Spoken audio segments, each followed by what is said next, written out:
მადლობა მინდა გადაუხადო ქმედითი თანამშრომლობისთვის. ასევე მადლობა მინდა ვუთხრა ყველა იმ სამინისტროს, ამიტომ მადლობა თქვენ, ვინც დაგვეხმარეთ. ამიტომ დიდი მადლობა თქვენ ბატონო თენგიზ ამისთვის. თია წულუკიანის კომისიამ მუშაობა ისე დაასრულა, რომ ბოლოს ხდომაზე ვერ გავიგეთ რა დაადგინა და ვის წინააღმდეგ დადო დასკვნა. მოლოდინი რომ დღეს წულუკიანი მთავარ აქცენტებზე მაინც ისაუბრებდა არ გამართლდა.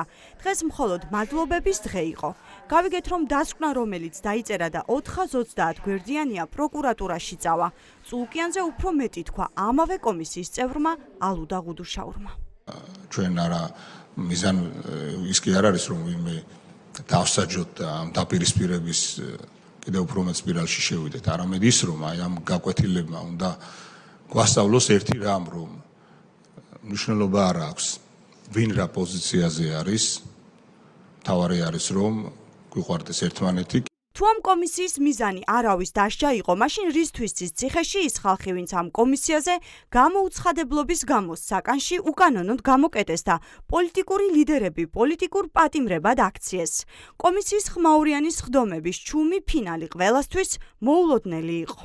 საუბარზე კი არ არის ლაპარაკი, დოკუმენტია, რომელსაც ხელს ვაწერ. დოკუმენტი რო არის და ხელი რომ მოაწერეთ, რატომ? მეორე ხარისხოვანი არის საუბარი. რიტორიკა ყოველთვის გქონდათ ხოლმე აგვისტოსზე, ეხლა რამ შეგიშალა? უზარმაზარი პასუხისგებლობა ეკისრება იმ ხელისუფლებას, რომელმაც არასწორად წარმართა მთელი თავისი პოლიტიკური და სხვა ტიპის საქმიანობა. არაფერი მაგდაგვარი არ ყოფილა, აქ იყო მთლიანად კომისიის დასკვნის საკითხი.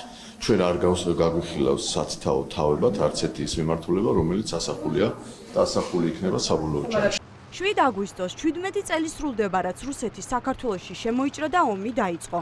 ამ ომში ამ კომისიის არაერთი წევრი საკუთარ ქვეყანას დებს ბრალს. შეეშინდა თუ არა ქართულ ოცნებას კომისიის დასკვნის გამო კიდევ ერთი დიდი პროტესტის აზვირთების და ამიტომ ხომ არ გადაწყვიტა, რომ ხმაურიანი დაპირებებით შექმნილ კომისიას ჩუმი დასასრული ჰქონდა. თქვენ ძალიან საინტერესო ფაქტებს გაეცნობით, როცა გექნება საშუალება კომისიის ხდომას გაეცნოთ. სად გაქრა თქვენი რიტორიკა მძინარე ცხინვალის დაბომბვასთან დაკავშირებით? დღეს რატომ ვერ გაბედეთ აგვისტოს ომზე საუბარი? დარწმუნდით, რომ ის საქართველოს არ დაუწყია? რატომ არაფერი თქვით აგვისტოს ომზე? ეს რიტორიკა სად დაიკარგა?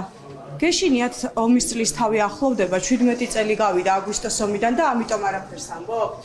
კომისია თავდაპირველად ნაციონალური მოძრაობის მმართველობის პერიოდის გამოსაძიებლად შეიქმნა, თუმცა ისე დაასრულა მუშაობა, რომ ნაციონალური მოძრაობის ლიდერების უდიდესი ნაწილის ხდომაზე არც კი დაუბარებიათ.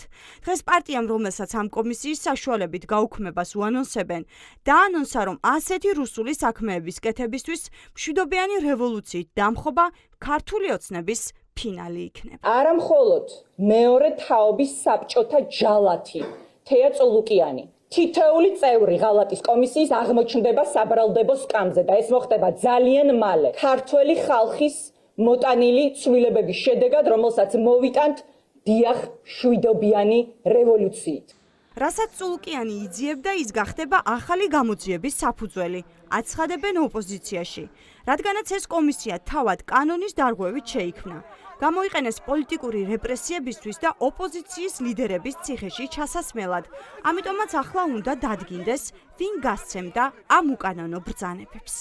რანაირი იურიდიული ძალა არ ექნება, რა თქმა უნდა, ამ კომისიის დასკვნას დადგება დრო და გამოსაძიებელი იქნება სწორედ ამ კომისიის და მათი წევრების საქმიანობა, იმიტომ რომ ეს რუსული კომისია არის შექმნილი ერთადერთი მიზნით ჩვენს ქვეყანაში პოლიტიკური დევნის ინსტრუმენტის, ასე ვთქვათ, ახალი მძლავრი ინსტრუმენტის შექმნის მიზნით.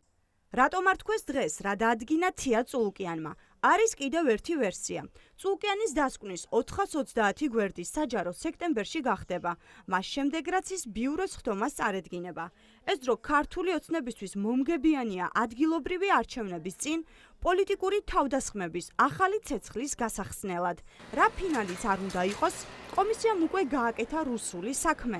ასეთია ექსპერტების შეფასება. თავისი მსაკრობით, თავისი ეს რო ვთქვათ მოღალატეობრივი შინაარსით დამოკიდებულებით საქართველოს როგორც სახელმწიფოს მიმართ ოცნების ეს დოკუმენტი არის შემზარავი, მიუღებელი და რა გითხათ დანაშაულებრივი. რუსეთი გამოიყენებს ამას როგორც პოლიტიკურად, იმისთვის რომ გაამართლოს, ასე ვთქვათ, თავისი ქმედებები იქნება ეს საქართველოსთან მიმართებაში, უკრაინასთან მიმართებაში, თუ სხვა პოსტსაბჭოთა ქვეყნებთან მიმართებაში, იმ თვალსაზრისით, რომ თვითონ კი არ არის აგრესორი, არამედ დასავლეთი ახდენს, ასე ვთქვათ, ამ პოსტსაბჭოთა ქვეყნების გამოყენებას რუსეთის წინააღმდეგ. ის აუცილებლად ითქვის, რომ სინამდვილეში არავითარი უკანონო ყოფნა დაუსული ოკუპაცია არ არსებობს 2008 წლის აგვისტოში, ვინაიდან თვით საქართველოს, მოქმედ ხელისუფლებაც ამ ყველაფერს განიხილავს ასე.